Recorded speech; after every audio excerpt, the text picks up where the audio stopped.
বা ছাত্রছাত্রীরা, আশা করি তোমরা সকলে ভালো আছো। আজকে আমরা তোমাদের নবম শ্রেণীর দ্বিতীয় অধ্যায় জীবন সংগঠনের স্তর থেকে সেল বা কোষ নিয়ে আলোচনা করব।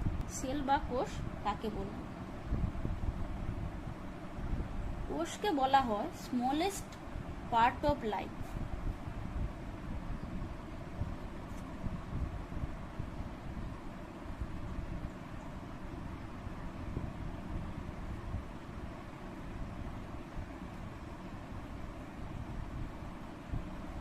বা বলা হয় fundamental unit of life.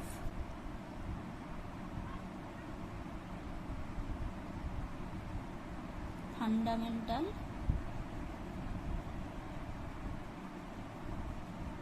Unit of life, বা আমরা যদি বাংলাতে বলতে পারি জীবদেহের গঠনগত এবং কার্যগত একককে বলা হয় সেল বা কোষ। ওকে,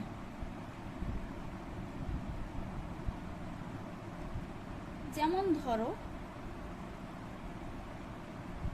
কোন একটা পার্টিকুলার, আমরা ফিজিক্যাল সায়েন্সে যেমন পড়ি, ধরো ম্যাটার, তার হচ্ছে ক্ষুদ্রতম ইউনিট হচ্ছে এলিমেন্ট। আবার তার যে স্মলেস্ট ইউনিট যেটাকে বলা হয় অ্যাটম বলা হয়। তেমনি ভাবে আমাদের যে ধরো আমাদের জীবদেহ, নাকি ধরো একটা দেহ, বডি, তার ক্ষুদ্রতম একক হচ্ছে সিস্টেম।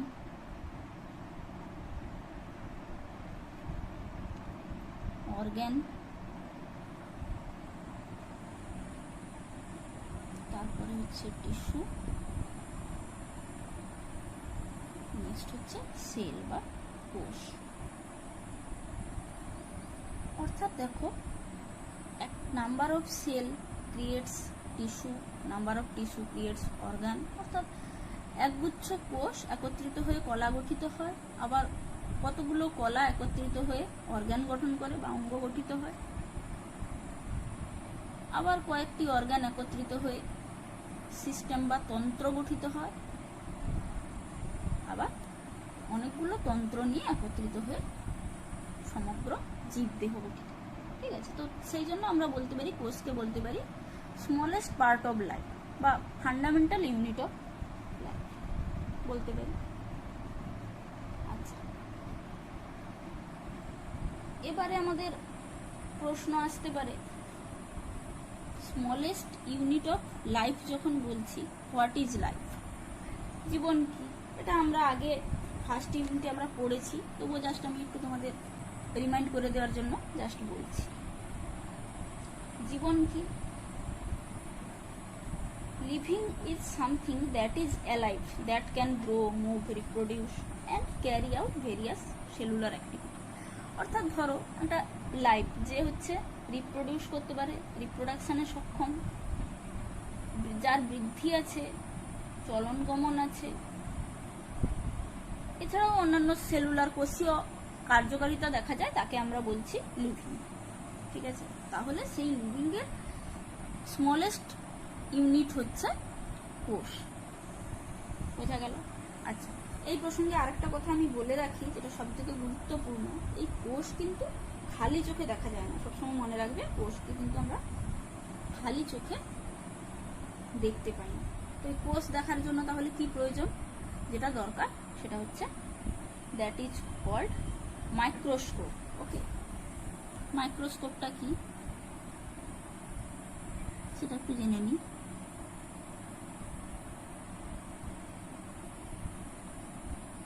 তার সঙ্গে আরো একটা কথা বলে রাখি, এই যে সেল বা কোষ, এটা হচ্ছে একটা কিন্তু ল্যাটিন ওয়ার্ড।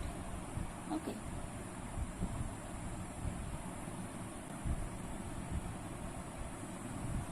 তো যার মানে হচ্ছে স্মল বা লিটল রুম। স্মল বা বলতে পারি লিটল, ছোট, লিটল রুম, ছোট্ট ঘর, ছোট্ট ছোট্ট কক্ষ বা ঘর। তো প্রথম এই কোষ কি আবিষ্কার করেছিল বলে দিয়েছি, কোষ কিন্তু খালি চোখে দেখা যায় না, কোষ হচ্ছে মাইক্রোস্কোপিক, অর্থাৎ মাইক্রোস্কোপের সাহায্যে কোষকে দেখা যায়। এই যে মাইক্রোস্কোপ, এটা কি বলতো, একটা ইনস্ট্রুমেন্ট, ঠিক আছে, যেটা ইউজ করা হয় to see the object that small to be seen by the naked eye, যেটা আমরা খালি চোখে দেখতে পাই না, সেরকম ছোট অবজেক্টকে দেখার জন্য এক ধরনের ইনস্ট্রুমেন্ট ব্যবহার করা হয়, যেটাকে বলা হয় মাইক্রোস্কোপ। মাইক্রোস্কোপটা এটা আবার একটা হচ্ছে গ্রিক ওয়ার্ড, একটু গল্পের মতো জেনে রাখো। গ্রিক ওয়ার্ড যেটা হচ্ছে মাইক্রোস্কোপ। এটার মানে কি? মাইক্রোস মিন্স স্মল, আর স্কোপেন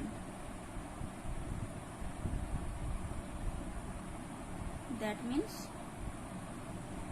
to look or see, অর্থাৎ ছোট জিনিসকে আমরা দেখতে পাই। গ্রিক শব্দ থেকে ছোট, মাইক্রোস মিন্স স্মল আর স্কোপ মিন্স টু লুকস বা সি, অর্থাৎ ছোট জিনিসকে আমরা দেখতে পাই, সেই জন্য সেটাকে বলা হচ্ছে মাইক্রোস্কোপ। তাহলে মাইক্রোস্কোপটা কি? দেখো, প্রথমেই বললাম সেলস আর সো স্মল, খুব ছোট, that can not be seen with naked I, খালি চোখে আমরা কিন্তু দেখতে পাই। তো সেই জন্য মাইক্রোস্কোপ ইউজ করা হয়। তাহলে মাইক্রোস্কোপটা কি? Microscope is an instrument. Microscope হলো একটা ইনস্ট্রুমেন্ট বা যন্ত্র which is use to see object that too small to be seen by the naked eye, অর্থাৎ খালি চোখে দেখা যায় না এরকম ক্ষুদ্র অবজেক্টকে দেখার জন্য আমরা মাইক্রোস্কোপ ইউজ করছি, ঠিক আছে। তাহলে মাইক্রোস্কোপ কি বোঝা গেল।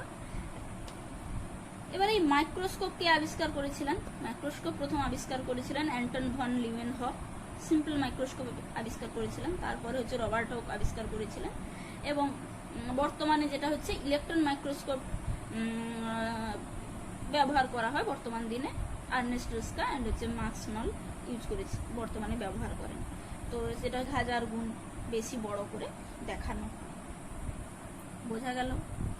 তাহলে এবারে আমরা আসি সেল কে আবিষ্কার করেছিল, ইনভেন্টর অফ সেল বা কোষের আবিষ্কারক।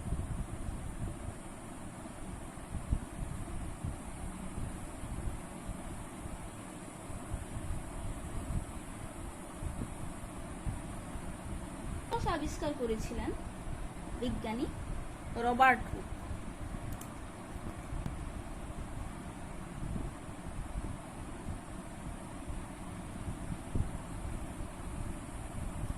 তাহলে কোষ আবিষ্কার করেন বিজ্ঞানী রবার্ট হুক কত সালে?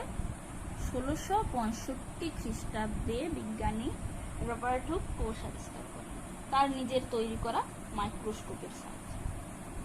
কিন্তু মনে রাখবে, তিনি কিন্তু মৃত কোষ আবিষ্কার করেছিলেন। তিনি যে কোষটা আবিষ্কার করেছিলেন সেটা কিন্তু নন লিভিং, বা সেটা কিন্তু মৃত কোষ। ওকে।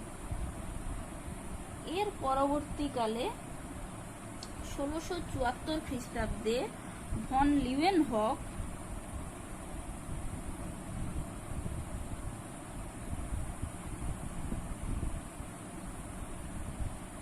বিজ্ঞানী লিউয়েনহফ তারপরে 1674 খ্রিস্টাব্দে লিভিং সেল আবিষ্কার করেন, অর্থাৎ জীবিত কোষ কিন্তু তিনি পরবর্তীকালে বিজ্ঞানী লিউয়েনহফ আবিষ্কার করেছিলেন। এই যে কোষ, এর আকৃতিটা কেমন হয় এটা যদি আমরা দেখি,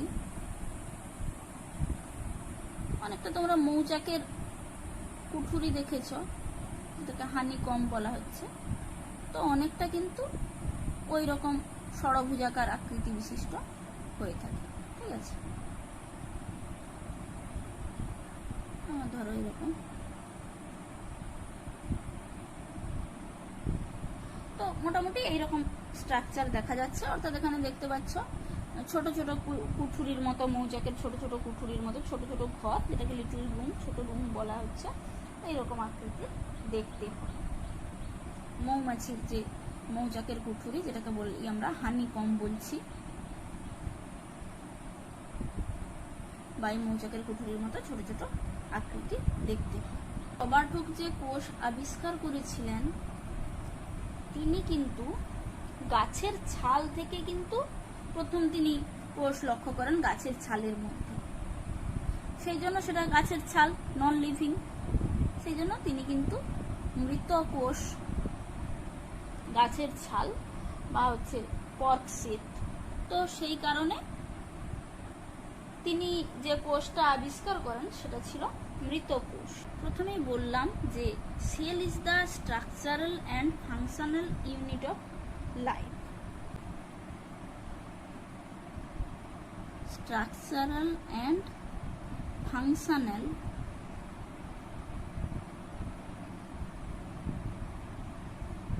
ইউনিট অফ লাইফ।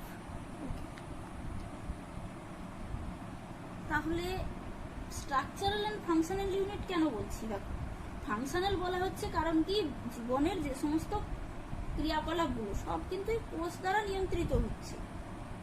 আচ্ছা, স্ট্রাকচারাল ইউনিট কেন বলছি? কারণ কি সে আমাদের শরীরকে, একটা বডিকে, শরীরকে কিন্তু সে একটা নির্দিষ্ট স্ট্রাকচার প্রদান করছে, একটা আকৃতি প্রদান করছে।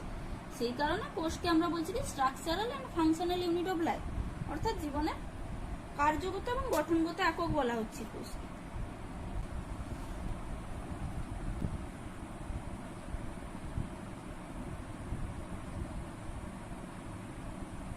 স্ট্রাকচার অফ সেল যদি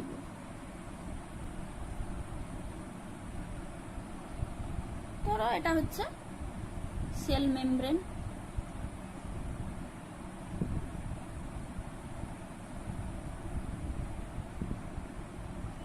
এর মধ্যে থকথকে জেলির মতো পদার্থ থাকে যেটাকে বলা হয় সাইটোপ্লাজম,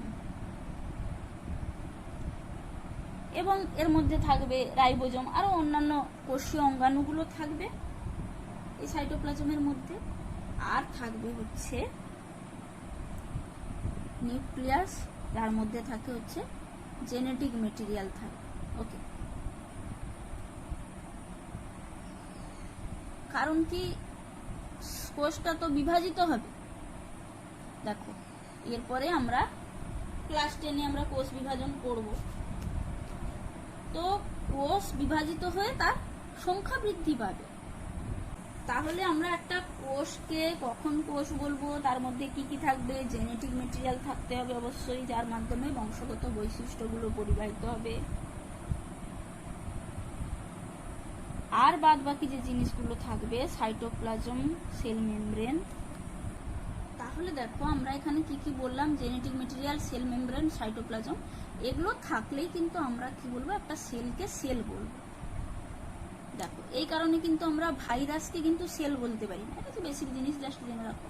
ভাইরাসকে কিন্তু এই কারণে আমরা সেল বলতে পারি না। কেন সেল বলতে পারি না? ভাইরাসের মধ্যে জেনেটিক মেটেরিয়াল থাকলেও সেল মেমব্রেন, সাইটোপ্লাজম এগুলো কিন্তু নেই, তাই কিন্তু আমরা একটা ভাইরাসকে কখনোই সেল বলতে পারি না, অর্থাৎ তার মধ্যে কিন্তু সেল মেমব্রেন, সাইটোপ্লাজম এগুলো কিন্তু থাকে না। এই জন্য ভাইরাসকে আমরা অকোষীয় বলি। এগুলো হচ্ছে জাস্ট বেসিক জিনিস। সেলের মধ্যে এটা হচ্ছে নিউক্লিয়াস, নিউক্লিয়াস থাকে যার মধ্যে হচ্ছে জেনেটিক মেটেরিয়াল, ডিএনএ বা ধরো আরএনএ থাকে কোষের মধ্যে। অর্থাৎ এই সাইটোপ্লাজমের মধ্যে একদম, এটা তো আমরা দেখলাম সাইটোপ্লাজম, এর মধ্যে একদম যে বড়, সবচেয়ে গোলাকার এবং হচ্ছে দ্বি-একক পর্দা ঘেরা কোষীয় অঙ্গাণু যেটা থাকে, এবং যা হচ্ছে আমাদের জীবদের সমস্ত বিপাক ক্রিয়াগুলো নিয়ন্ত্রণ করে, তাকে আমরা বলি নিউক্লিয়াস। এই নিউক্লিয়াসের উপর ভিত্তি করে কোষকে আমরা দুটো ভাগে ভাগ করব।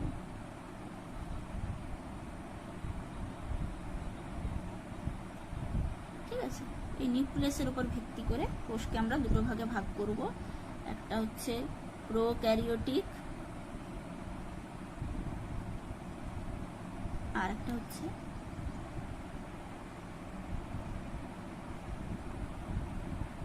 আচ্ছা, যেটাকে আমরা বাংলাতে বলি আদি নিউক্লিয়াস যুক্ত,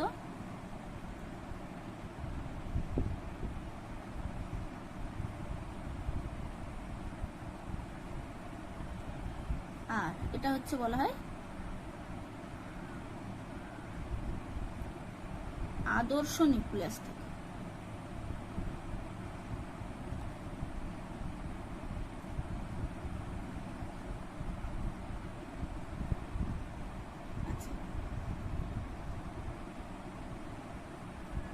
প্রোক্যারিওটিক আর ইউক্যারিওটিক সেল, যেটাকে বলছি আদি নিউক্লিয়াস যুক্ত কোষ, এবং আরেকটা হচ্ছে আদর্শ নিউক্লিয়াস যুক্ত কোষ।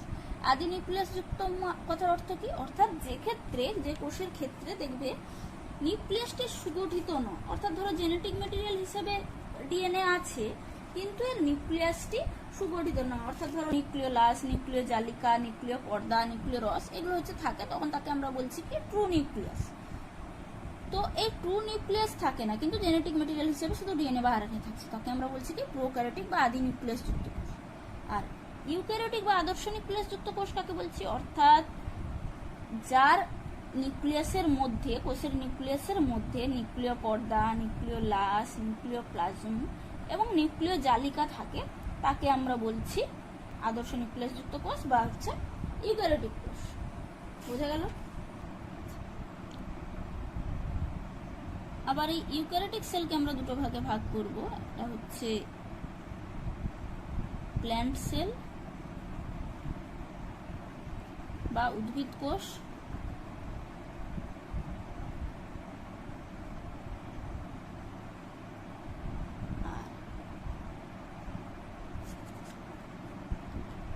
আর একটা হচ্ছে অ্যানিমেল সেল বা যেটাকে আমরা বলবো কি প্রাণী কোষ।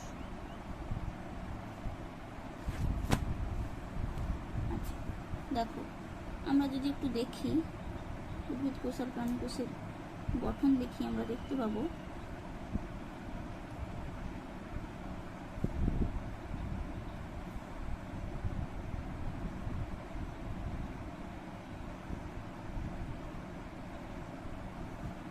এটা ধরো উদ্ভিদ কোষ,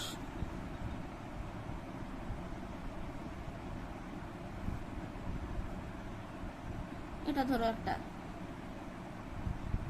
গোলাকার আকৃতি অ্যানিমেল সেল, এরকম দেখতে। আচ্ছা দেখো, এটা যে বাইরে দেখতে পাচ্ছ সেটাকে আমরা বলছি কি কোষ প্রাচীর। আর এর ভেতরে দেখতে পাবো সাইটোপ্লাজম।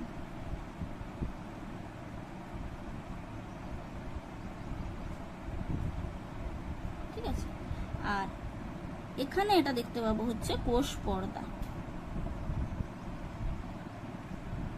ভেতরে ধরো সাইটোপ্লাজম আছে, সাইটোপ্লাজম।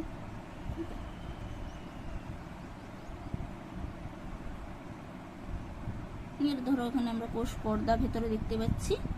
তাহলে দেখো উদ্ভিদ কোষের ক্ষেত্রে আমরা দেখতে পাচ্ছি কি কোষ প্রাচীর দেখতে পাচ্ছি একদম বাইরে, তার ভেতরে দেখতে পাচ্ছি কোষ পর্দা। আর প্রাণী কোষের ক্ষেত্রে কিন্তু আমরা কোনো কোষ প্রাচীর দেখতে পাচ্ছি না, শুধুমাত্র কোষ পর্দা থাকে এবং ভেতরে উভয়েরই এরকম অর্ধতরল জেলির মতো পদার্থ থাকে, যেটাকে আমরা বলছি সাইটোপ্লাজম।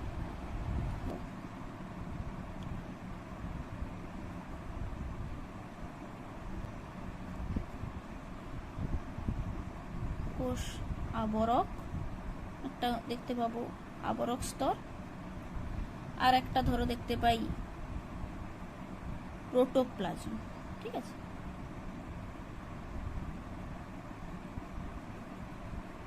তাহলে দেখতে পাবো কোষের মধ্যে একটা হচ্ছে কোষীয় আবরক স্তর আর একটা হচ্ছে প্রোটোপ্লাজম। এবার আবরক স্তর বলতে দেখো এখানে আমরা কোষ প্রাচীর আর কোষ পর্দা দেখতে পাচ্ছি, এই দুটোকে আমরা বলবো কি আবরক স্তর। তাহলে আবরক স্তরের মধ্যে পড়ছে কোষ প্রাচীর, যেটা হচ্ছে উদ্ভিদ কোষের ক্ষেত্রে দেখা যায়, মনে রাখবে কিন্তু প্রাণী কোষে কিন্তু কোষ প্রাচীর থাকে না।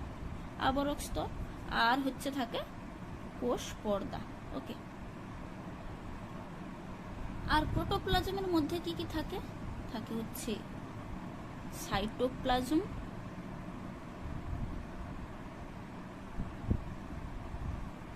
আর হচ্ছে নিউক্লিয়াস। এবারে দেখো নিউক্লিয়াসের মধ্যে গঠিত আদর্শ নিউক্লিয়াসের মধ্যে কি কি থাকে দেখো। নিউক্লিয়াসের মধ্যে থাকে হচ্ছে নিউক্লিয় পর্দা,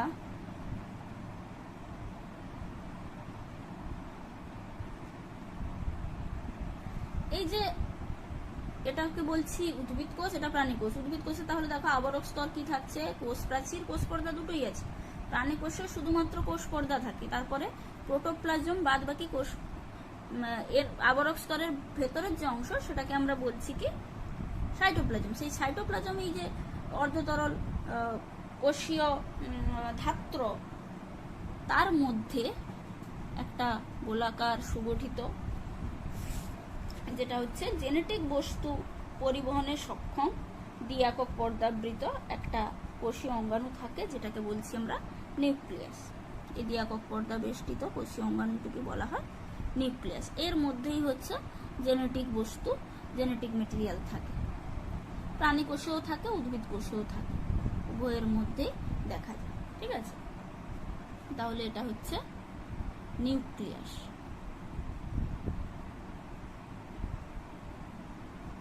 এবারে দেখো, এবারে এই নিউক্লিয়াসের মধ্যে তাহলে কি কি থাকে বলছি। একটা আদর্শ নিউক্লিয়াসের মধ্যে থাকে নিউক্লিয় পর্দা, তারপরে থাকে নিউক্লিওলাস,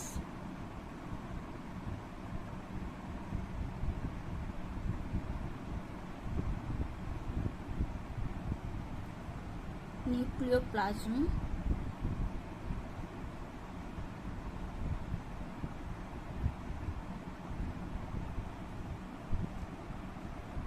এবং নিউক্লিয় জালিকা।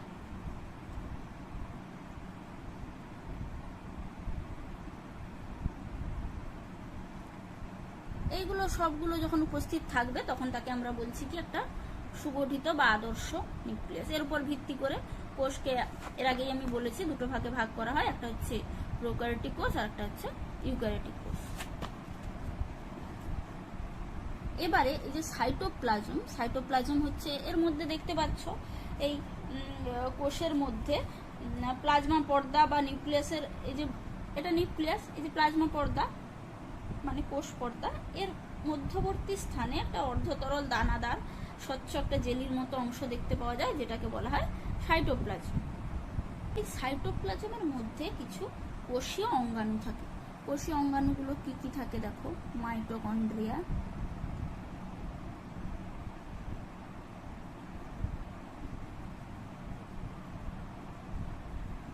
তারপরে থাকে লাইসোজোম,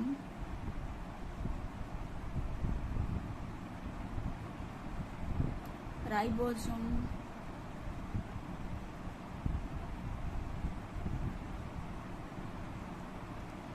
এন্ডোপ্লাজমিক রেটিকুলাম, ইয়ার লিখে দিলাম, রাফ এন্ডোপ্লাজমিক রেটিকুলাম আর smooth endoplasmic reticulum. Endoplasmic reticulum দুই ধরনের হয়, এগুলো পরের ক্লাসে আলোচনা করব। তারপরে থাকে ভ্যাকুয়াল, এরপরে থাকে গলগি বস্তু,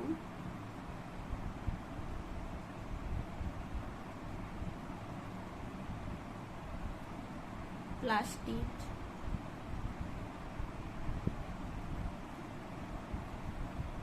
সেন্ট্রিওল, হচ্ছে লাস্ট হচ্ছে মাইক্রোটিউবুল।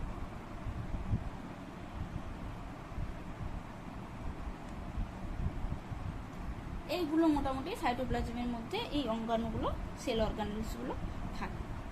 আচ্ছা, এবারে আমি অ্যানিমেল সেল আর প্ল্যান্ট সেল এটা যে বলছিলাম এটা কমপ্লিট করে দিই। দেখো, এই যে এতগুলো কোষীয় অঙ্গাণু বললাম, এর মধ্যে উদ্ভিদ কোষে কোনটা কোনটা থাকে আর প্রাণী কোষে কোনটা থাকে, মানে উদ্ভিদ কোষে থাকে কোনটা, প্রাণী কোষে থাকে, একটু দেখে নিই। দেখো, প্ল্যান্ট সেলে শুধুমাত্র যেটা থাকে সেটা হচ্ছে প্লাস্টিড। এটা কিন্তু শুধুমাত্র উদ্ভিদ কোষে থাকে। আর শুধুমাত্র প্রাণী কোষে যেটা থাকে সেটা হচ্ছে সেন্ট্রোজোম আর হচ্ছে লাইসোজোম।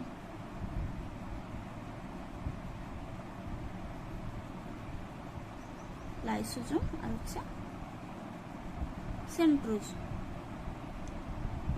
এটা কিন্তু শুধুমাত্র প্রাণী কোষে থাকে। আর এই প্লাস্টিড এটা হচ্ছে শুধুমাত্র উদ্ভিদ কোষে থাকে। বাদ বাকি আর যে ধরো যে মাইটোকন্ড্রিয়া, রাইবোজোম, এন্ডোপ্লাজমিক রেটিকুলাম, এগুলো কিন্তু অ্যানিমেল সেলে থাকে এবং প্ল্যান্টস। বোঝা গেল?